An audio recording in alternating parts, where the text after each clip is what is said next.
Hello students, class 7th में हमारा जो चैप्टर चल रहा है वो है सिंपल इक्वेशंस। उसकी एक्सरसाइज 4.1 हम स्टार्ट कर चुके हैं। इस वीडियो में हम क्वेश्चन नंबर 4 को डिस्कस करने वाले हैं।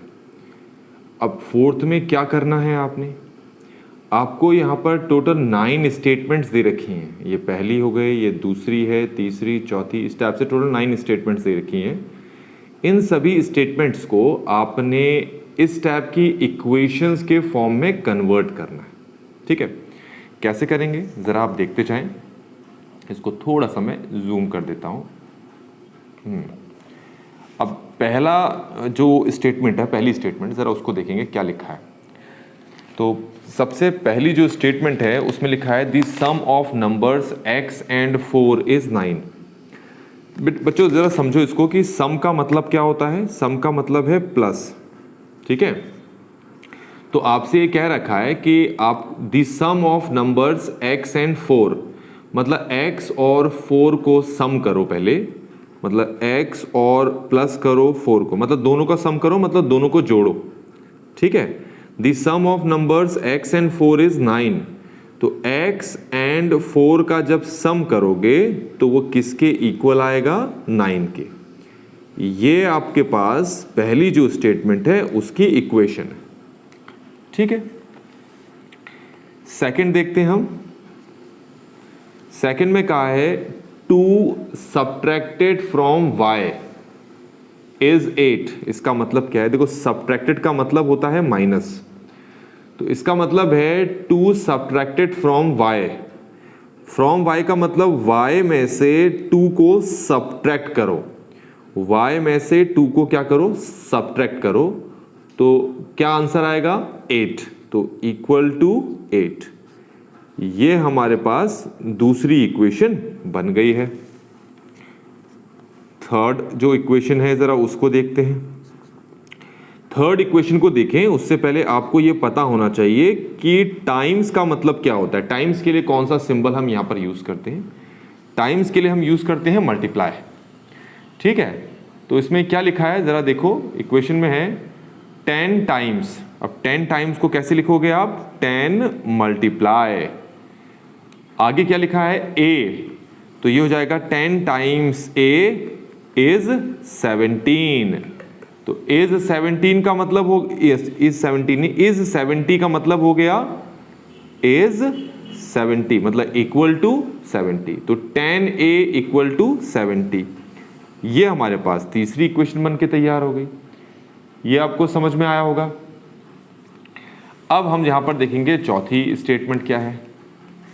चौथी स्टेटमेंट लिखा है द नंबर b, इस बार डिवाइडेड है। अब डिवाइडेड के लिए आप क्या करोगे? या तो तुम ये वाला सिंबल यूज करो, ये अपॉन वाला सिंबल यूज कर सकते हो। कैसे? मैं करके दिखाता हूं। यहां पर क्या लिखा है? द नंबर b 4, तो b लिख लेता हूं क्योंकि पहले यूज हुआ है the number b, divided by 5। Divided by 5 gives का मतलब हो गया इक्वल टू, और लास्ट में हमारे पास क्या है? 6। तो क्वेश्चन में कहा है b is divided by 5 gives 6। इसको ऐसे भी लिख सकते हैं, b is divided by 5 equal to 6। दोनों में से आप किसी भी तरीके से इसको लिख सकते हो। चलिए अब हम देखते हैं फिफ्थ जो क्वेश्चन है उसमें क्या कहा है। फिफ्थ में कहा है 3/4 ऑफ t। अच्छा, यहाँ 3/4 का मतलब पहले समझ लो। 3/4 अगर लिखा है तो इसका मतलब है 3/4। 1/3 लिखा है, क्या लिखा है? 1/3। अगर कहा है 1/3 तो इसका मतलब होता है 1/3। ठीक हो गया। तो अब जरा इस पे आते हैं फिफ्थ पार्ट पे। 3/4 का मतलब है 3/4। 3/4 ऑफ t, ऑफ का मतलब होता है मल्टीप्लाई, फिर साथ में आपके पास t है, इसकी जगह हम इक्वल टू लगा लेते हैं और लास्ट में हमारे पास क्या आ गया? 15। 3 को t से मल्टीप्लाई कर दो तो ये हो जाएगा 3t। नीचे आपके पास है 4 और यहां पर आपके पास क्या है? ये 15। तो ये फिफ्थ पार्ट भी हो गया। अब सिक्स्थ पार्ट देखते हैं। सिक्स्थ पार्ट में क्या कहा है? 7 टाइम्स m। अब मैंने टाइम्स का मतलब बताया था आपको, उसका मतलब होता है मल्टीप्लाई। ध्यान रखें, जो टाइम्स होता है ना, TIMES, टाइम्स का मतलब होता है मल्टीप्लाई। तो ज़रा देखो क्या लिखा है, पहले क्या लिखा है 7, फिर क्या लिखा है टाइम्स, टाइम्स का मतलब मल्टीप्लाई, फिर क्या लिखा है m, फिर क्या लिखा है प्लस, तो प्लस लगाओ, फिर क्या लिखा है 7, 7 गेट्स यू का मतलब इक्वल टू, और लास्ट में क्या है 77। तो इक्वेशन बन गई आपके पास 7m + 7 = 77। तो ये 6th की इक्वेशन मैंने आपको बनाकर दिखा दी। अब हम आते हैं 7th वाले पार्ट में। 7th पार्ट की इक्वेशन बनाकर दिखाता हूँ। तो 7th पार्ट को अगर आप पढ़ें, इसमें लिखा है 1/4। अब 1/4 को कैसे लिखते हैं मैथमेटिकली, इसको लिखेंगे 1/4, ध्यान रखना, ठीक है। अब 1/4 ऑफ का मतलब यहां हो गया मल्टीप्लाई, अ नंबर x का मतलब यहां पर है x, -4 का मतलब हो गया स्टेप से -4, गिव्स का मतलब हो गया इक्वल टू, और लास्ट में है 4। तो जैसी लाइन लिखी है उसी के हिसाब से मैंने स्टेटमेंट बनाकर दिखा दिया आपको।